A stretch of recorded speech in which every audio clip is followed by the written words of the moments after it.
The early hours of the morning are filled with so much possibility, so much hope. Everything is more quiet, more calm.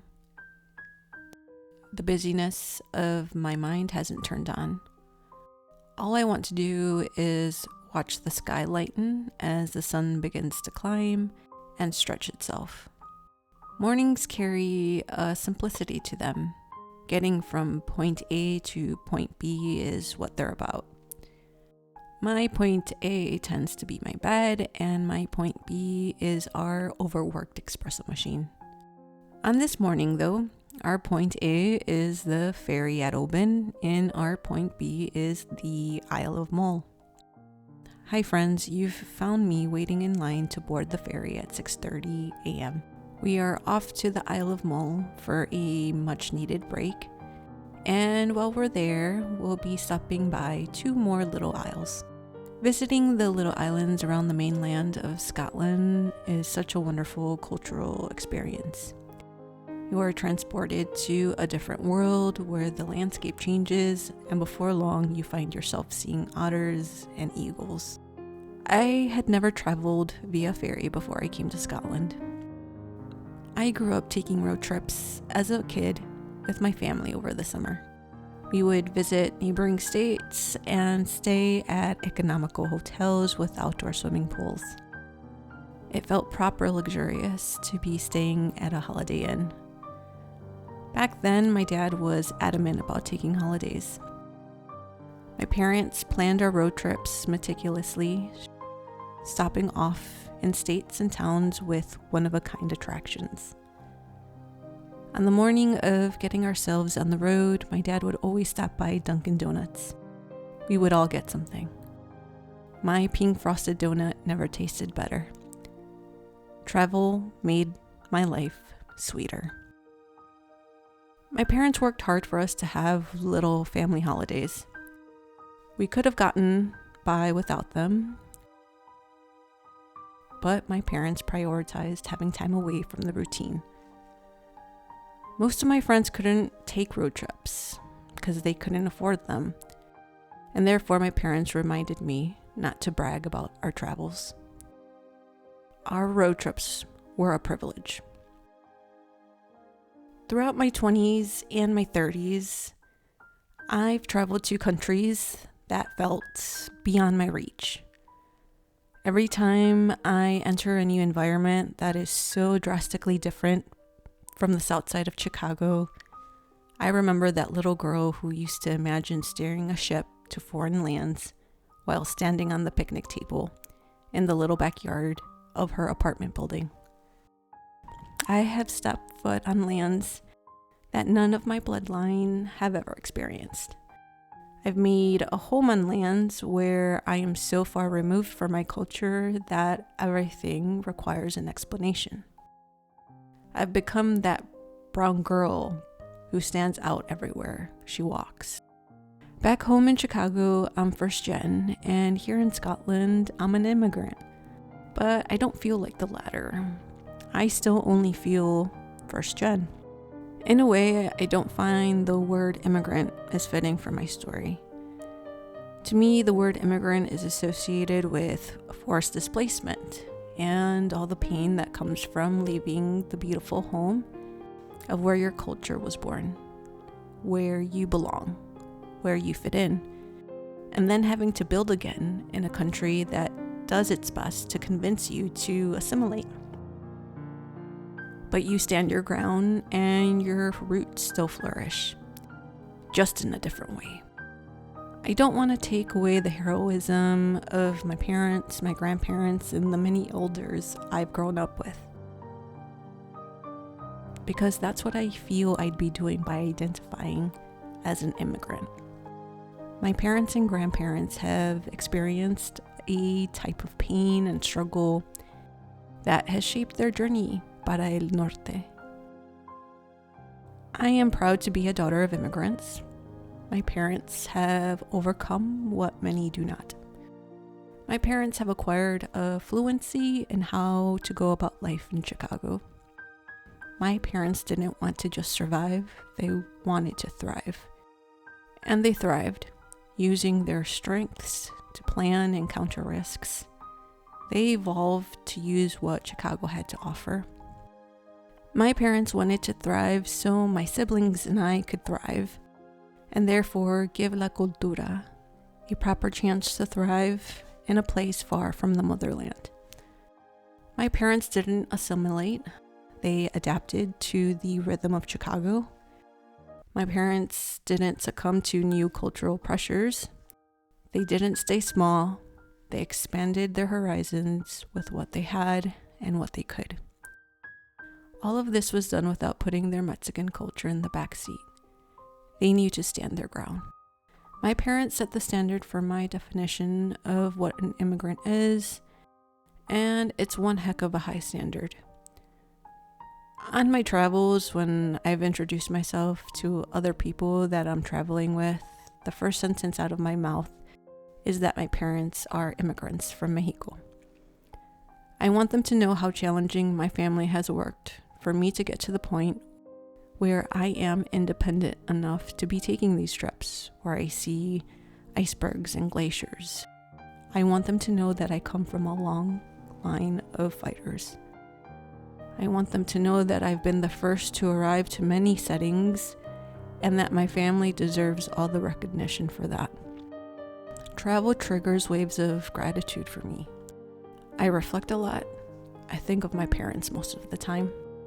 When I see something that leaves me speechless, I think about what my mom and dad would each find fascinating. My mom would probably be busy looking at all the greenery and deciding how she could replicate a feature from an abbey's garden, and my dad would be caught up in the details of a medieval chapel. I think about them, wishing they would get to experience all that I am. The ferry to Mull isn't long at all. It gives us enough time to enjoy the views and have a coffee.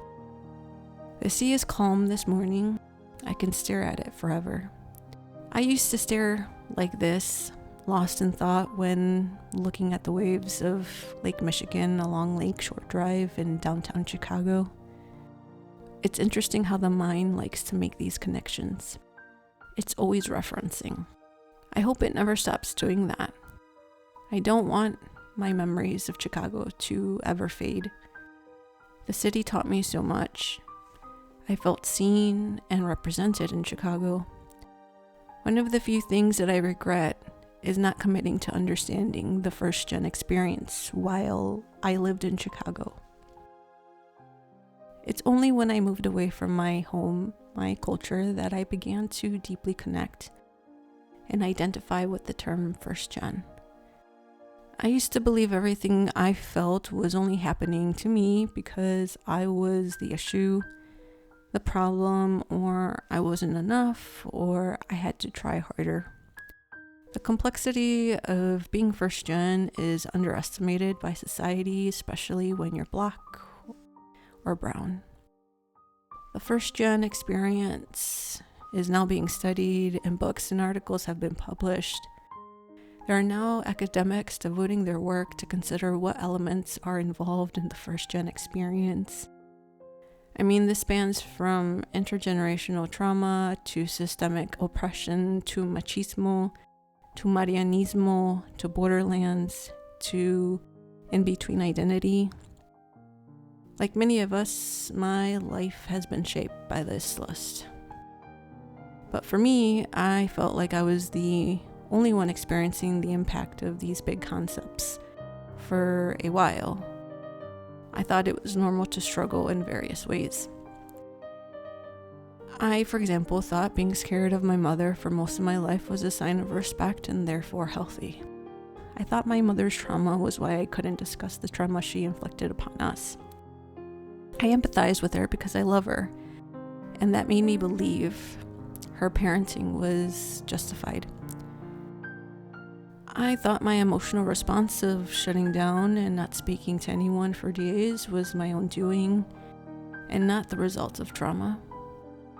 I thought diminishing my light for the comfort of others was a sacrifice I needed to make. I thought I was in the wrong because I couldn't get my parents to accept that I was empty inside. And if I didn't make the changes that I did, I didn't think I could continue on. The first gen experience is a wide range of love and pain. And for me, I felt my story was an outlier. I felt my story was messy, toxic, and yet filled with love and bouts of encouragement. It didn't make sense, not the scale to which it had amassed. Being first gen had turned... Ooh.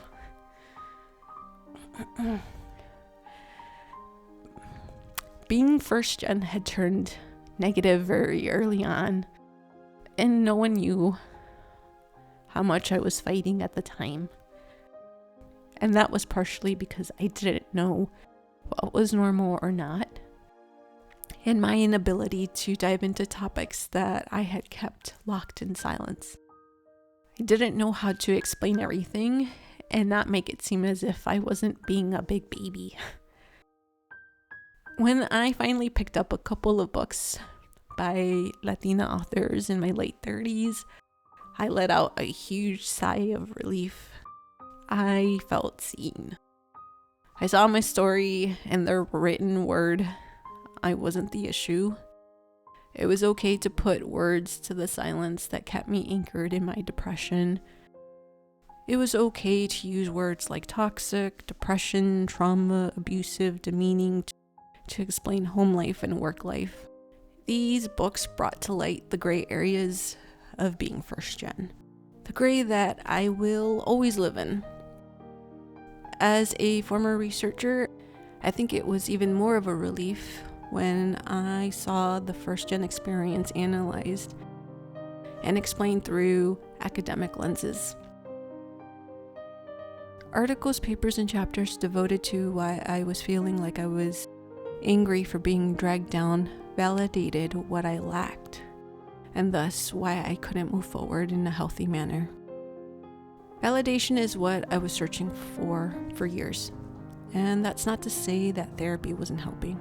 There's just a comfort knowing that you're not the only one who's been sitting in the gray for the same reasons. I gave into seeing through the first gen lens as I dealt with my personal growth here in Scotland. Looking back, I don't believe I could have created the boundaries that I needed to live my days on my terms in Chicago, as I'm doing here in Scotland. I was stuck in a cycle that would never break unless everyone involved admitted to getting help and changing. As hard as it is to be far from family in Chicago, Scotland has been incredibly healing, and I don't ever see myself moving back. My wee family here in Scotland loves me, and even though I have bad days, I bounce back more easily because of them. The landscape here in Scotland has also helped, teaching me how to breathe again. The colors and textures of the mountains, the grass, and lochs keep me in the moment, whispering that they want to see me as I am, as much as I want to see them as they are. I know that I have a lot to work through still. I doubt my ability to get to a point where I feel consistently and emotionally stable. But moments like this, where I'm outdoors with my family, soaking in the majestic, snow-peaked mountains on the Isle of Mull as the fog rolls in, I'm given hope that this season of my life will get me to where I need to be.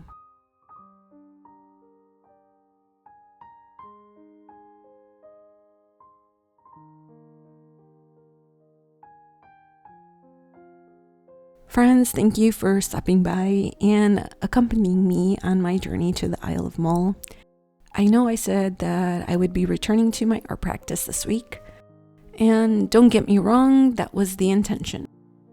However, a wee break was needed to disconnect and reset. A younger Claudia would have continued working through her holiday, and she would have come back exhausted and slightly annoyed. Instead, I've returned feeling refreshed and creatively energetic. Friends, don't shy away from a wee rest. rest keeps us doing what we love. So carve out some time to unwind, and I'll see you next week, friends.